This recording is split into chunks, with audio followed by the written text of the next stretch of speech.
let's talk about levels of escalation in self-defense. How do you train for them? How do you recognize them? And what to do about them? Let's check it out. So if he's attacking me by grabbing my hand, am I kicking his balls? Am I kicking his head? Am I poking his eye? Am I just telling him to let go?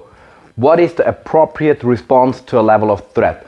So most people, when they think about self-defense, they think about the clear distinction between a peaceful situation and a violent attack aimed at your life.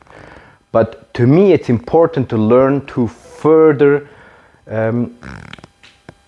distribute the levels and further distinct between different levels of escalations up to a gradual increase of threat. So when you are a beginner, most likely you will recognize an attack that is very clear and open, like somebody starting to threaten you, building up and then trying to punch you, which is a very high level of threat, especially to an untrained person, and so you will react with immediate escalation.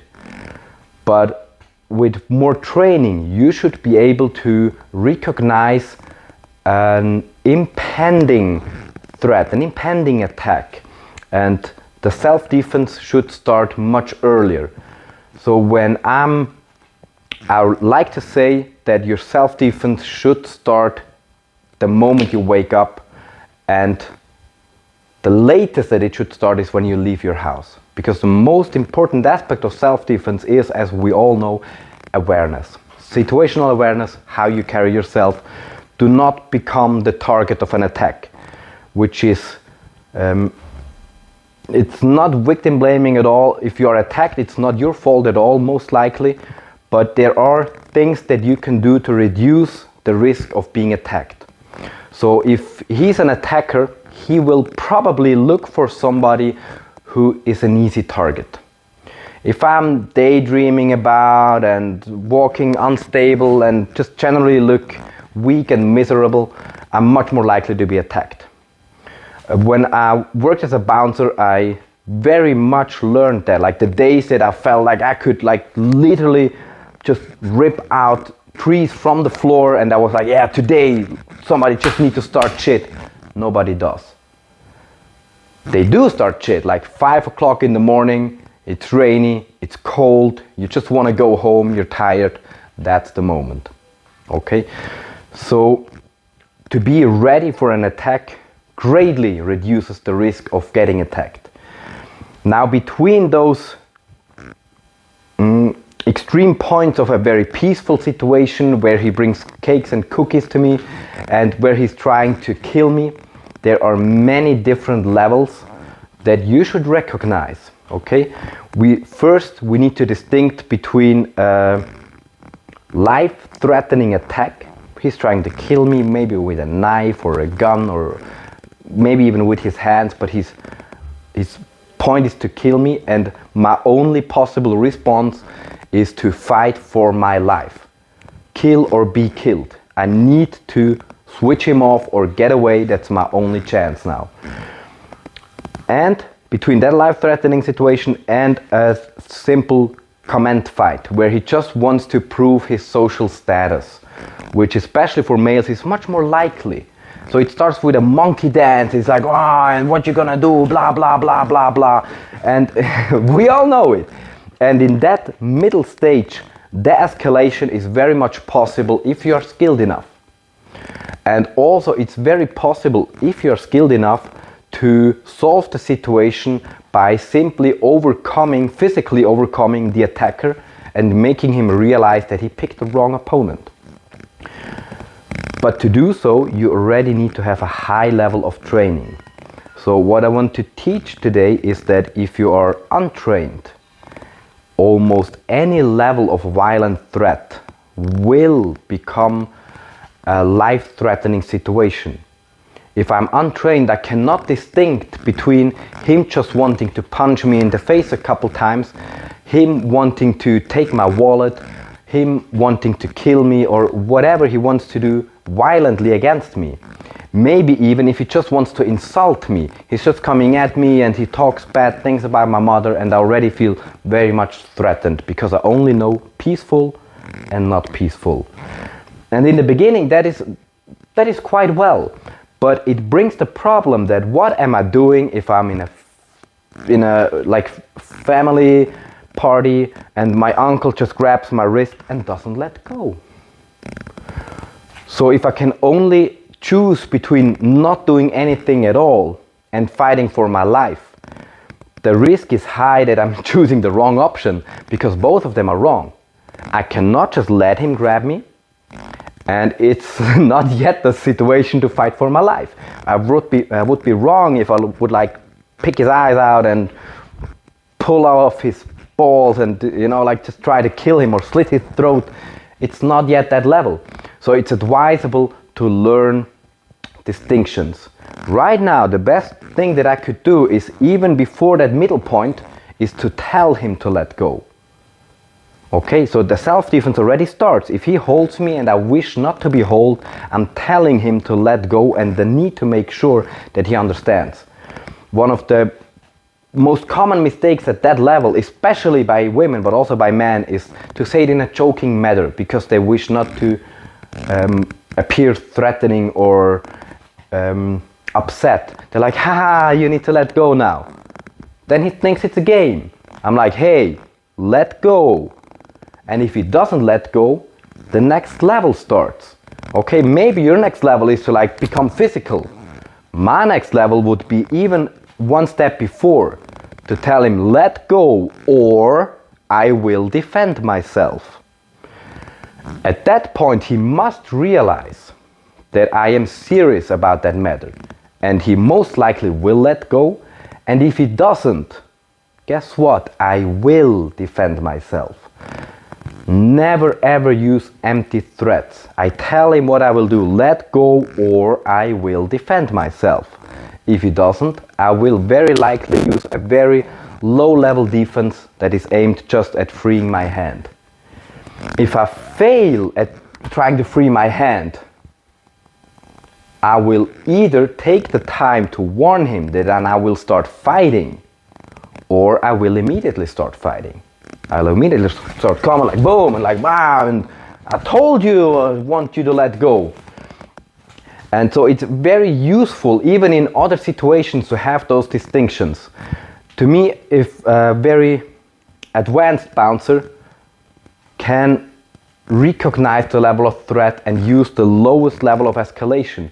So even if somebody wants to start a fight, it's very likely that I can de-escalate the situation. And now understand, that is a very common misconception about self-defense, about fighting, and about the teaching of the great book of Art of War, to say that to win a fight without fighting is the greatest victory.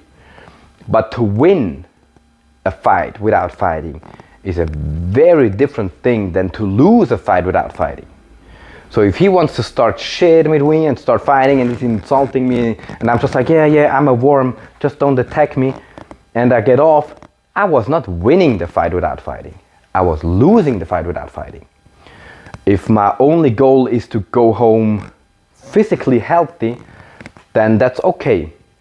But depending on your level and the level of your attacker, you can also try to defend your mental attributes, which are, like in Swiss law, I don't know the law of your country, your immaterial attributes are protected by law, like my honor and my social status, or justicial objects is the Swiss term, that are protected by law. So I do not need to go away, and if he's insulting me, I do not need to take that insult. I can tell him to take back that insult, or I will protect myself against that. I will defend myself. I will make you stop. And if he doesn't, then I will make him stop. Or if he starts, like starting a fight, then again, before physical interception, I will tell him that now he needs to calm down and get out of the club, or I will use physical force. And very likely he will understand it. And if not, I tell him, look, I will not stand back. my social status is an object that I'm willing to defend. So now I will fight you if you don't get out. And either way, if I win, you have a bad evening now. And if you win, the cops come anyway. So there's nothing to gain for you here. It's better to just get out of the door and go to a different club or home and have a nice evening now. And it's likely that he will understand. And if not, now we are in the physical realm again. Now between, look, it's simple. The physical levels are, I can just try to stop him, so purely defensive. Or if he's trying to grab me, I will just try to, you know, like hold him off. Lowest level. Second level would be that I show him that I am willing to use force against him. So he's like holding me and I'm like, yeah, you know, I'm going to use something. Or maybe he's grabbing me and I'm trying to, you know, get some kind of contact and fight. And still it's absolutely not hurting. Okay? And the next level would be that I'm willing to dominate him in the fight. So I'm willing to like take control over him and maybe escort him to the door or to the floor or to the... I can't rhyme any more. Haha, that was a good one. Yeah. Okay, and the next level would be that I will physically overcome him. Okay, so he's like just trying to, and I'm like, okay, boom, and boom, and I'm just, you know, stopping him. And then beyond that would be that I am willing to injure him. Not just take the risk of it, but willing to injure him. And then beyond that is that I am willing to take his capacity to fight. So I am knocking him out. I am injuring him so that he cannot stand up again, at least on that day. And beyond that are things that I will not talk about in that video for legal reasons especially, and for YouTube reasons that they will not take down my video. So if you are able to handle all those levels of escalation, you are much more likely to get through a self-defense situation without taking damage to your physical body or to your mental aspects. And it's important to learn to distinguish between those, especially if you are higher trained and you increase your level, that you do not need to handle every attack as an attack on your life. Most of them are not. Most of them are some drunken idiot trying to prove his status to you. You do not need to hurt them. Or they are just some idiot who tries to, sorry for that much, who's trying to disrespect you, and you are able to defend yourself, even without hurting them. It's very important to me that people understand that they are allowed to defend themselves, not just their body, themselves, much earlier than they think, and that there are ways to defend yourself without hurting him that are appropriate in any matter. Even if he just like wants to hug me and I wish not to. Like especially if I'm a beautiful woman maybe and he wants to hug me just because, and I sense that he just wants to touch me, and I will just I don't want to. You know, and yeah, it totally works. Please don't make this more awkward than it already is. So I am allowed to, and I should defend myself on any level that is appropriate, and I should learn to understand all those levels between just saying no or even just implying no and fighting for my life and completely switching off somebody. Thank you very much. It was